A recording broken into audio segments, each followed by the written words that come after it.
Hey folks, welcome back to my channel Relationship Haven. In today's story, Opie found out his wife cheated on him with a guy that is nothing like the guy is broke, has a restraining order against him and still lives with his parents at 42 years old. Now she claims she wants to reconcile. In today's second story, Opie found out his wife cheated on him with her adopted brother. Now let's get into today's stories to find out what happened. I'm contemplating divorcing my wife of 16 years, a mother to my 4-year-old son in January. She revealed she had been having an emotional affair which began 6 months earlier. She had just broken things off. I was in shock hearing this. I thought we had had a loving relationship and a wonderful life together. Things weren't perfect, but overall, there was a lot to be happy about. We both had rewarding careers, a child we completely adored and a beautiful home. I saw best friends and there was no one I would have rather spent time with. However, it's fair to say that the degree of intimacy in our relationship wanes several years prior to our son's birth, starting with a long bout of infertility and continuing after we conceived our son through IVF. Infertility and being a new parent took its toll. We struggled for 9 months, raising a baby who suffered from severe colic. One time, our baby was screaming so loud that a neighbor called the police to do a welfare check. It was rough. The colic subsided but bedtime still seemed never-ending.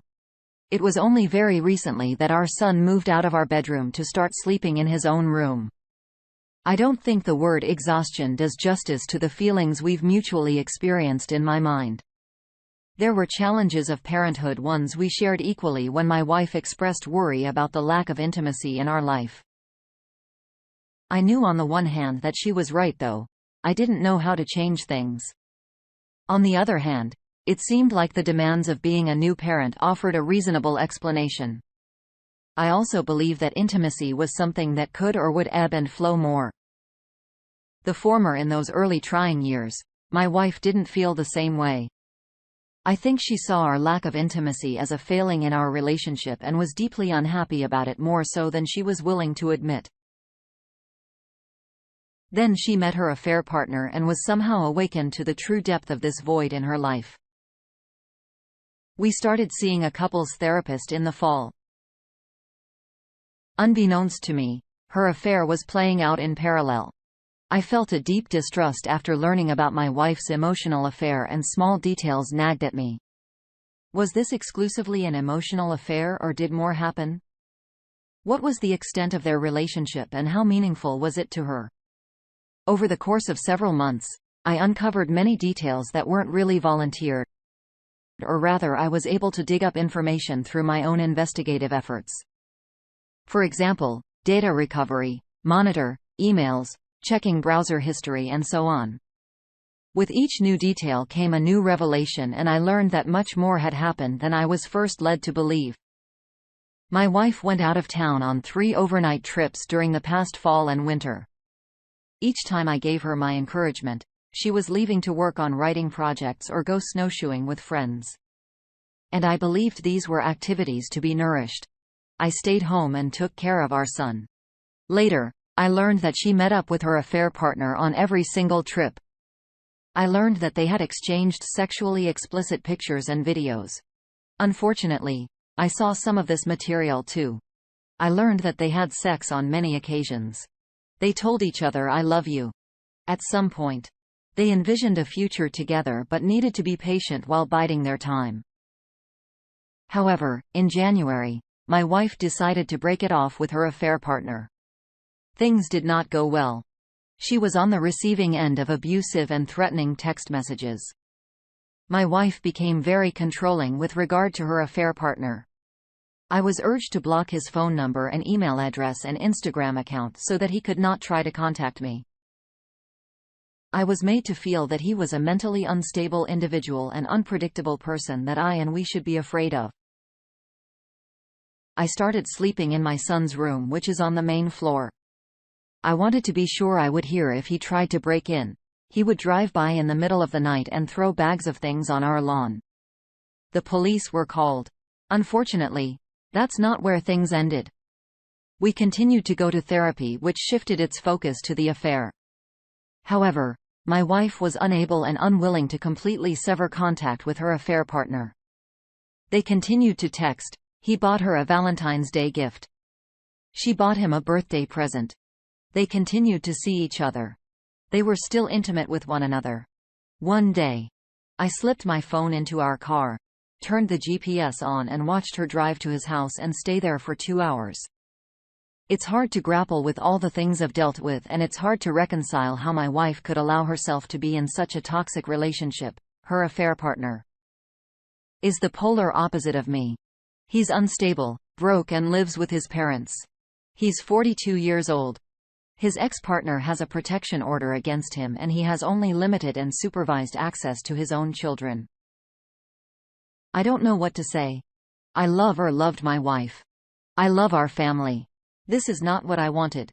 Here are my thoughts on the situation. You are aware of what has happened. You need to gather evidence and talk to a lawyer about your options.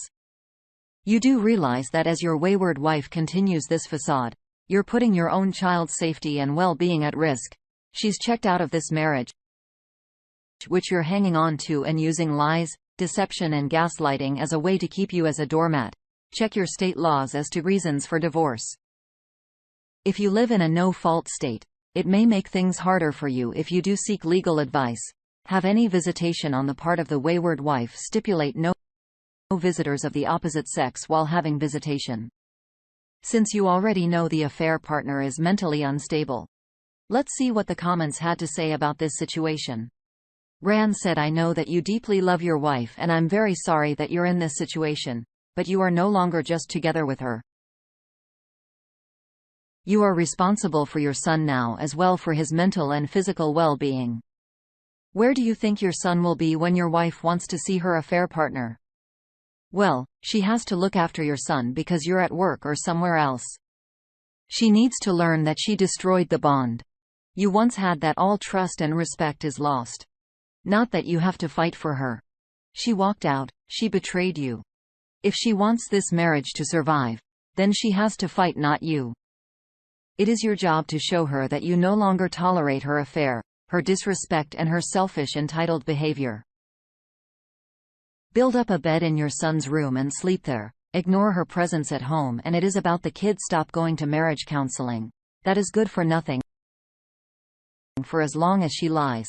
Tell her that you will not even shake her hands before she meets with the doctor and gets tested for STDs now and in 3 months. Then do the most important step. Go to a lawyer, prepare the divorce papers and serve her with divorce papers.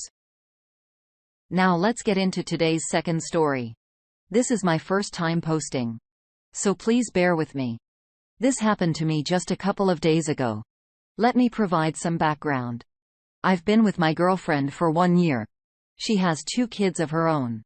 I myself have 1. Our story starts way back in 8th grade. She was my first love.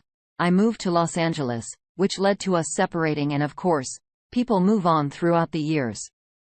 We kept in touch here and there. I always knew I loved her and would from time to time think about her. Last October, I reached out to her and we began to reconnect shortly after we started dating. Last May, we discovered she was pregnant. She is now 5 months long. Now to the present day, we now live together and have been preparing for the baby's arrival. Things had seemed to be going pretty well for the most part. But for the past couple of weeks, I had noticed her acting very strange, especially in regard to her iPad, which is connected to her phone. So all photos, texts and calls are registered to it as a result of having it synced. She's a hairstylist, so she would leave it at work in her locker or in her car. About a week ago, she asked me to watch the kids while she went out to work for a couple of hours while at home. I heard her iPad going off, so I went ahead and checked to see what it was. Messages she received were from her older adopted brother. He was adopted at a very early age by her father before she was even born. From my understanding, the messages began neutral, nothing out of the ordinary, until the really awful stuff started to show. The messages led into lots of sexting and nudes being sent from her to him. They also planned days to meet up when she wouldn't have the kids with her so that they could have sex. However, this is where it gets confusing throughout the text messages. She made excuses as to why she couldn't have sex but could only hang out even though she was clearly scheduling days to see him. Few hours later, she arrived home and I confronted her about the entire thing. Her response was that he took advantage of her a couple of years back while she was drunk. And from there, it started to become a common consensual occurrence. She eventually put a stop to it.